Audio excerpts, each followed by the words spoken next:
नमस्कार, स्वागत है आप सभी का इन खबर में। आपके साथ मैं हूं दिव्यांशु राठौर। कोरोना संक्रमण एक बार फिर देश में लगातार बढ़ रहा है। कोरोना का ग्राफ दिन प्रतिदिन लगातार बढ़ता जा रहा है।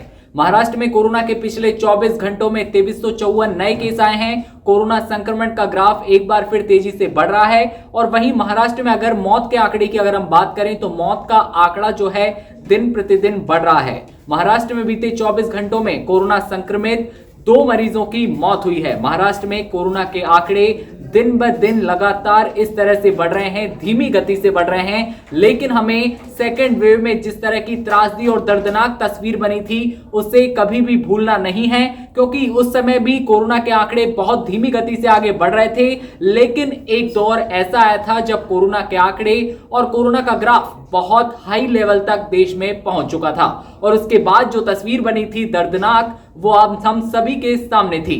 हम सभी को भूलना नहीं चाहिए सेकेंड वेव में किस तरह की तस्वीर दर्दनाक जो कि बनी थी। उसी के अनुरूप ये कोरोना वापस एक बार फिर धीमी गति से आगे बढ़ रहा है।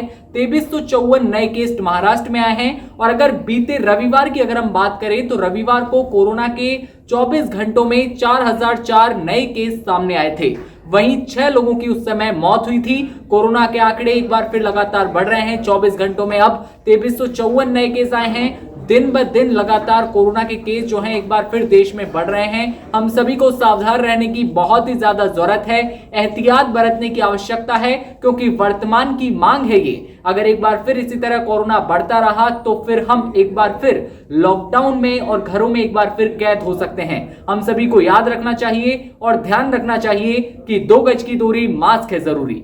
अपना और अपने परिवार का पूरा ख्याल रखें। कोविड-19 संबंधित गाइडलाइन का पूरा पालन करें। तमाम अपडेट सबसे पहले देखते रहने के लिए बने रहिए इन खबर के साथ।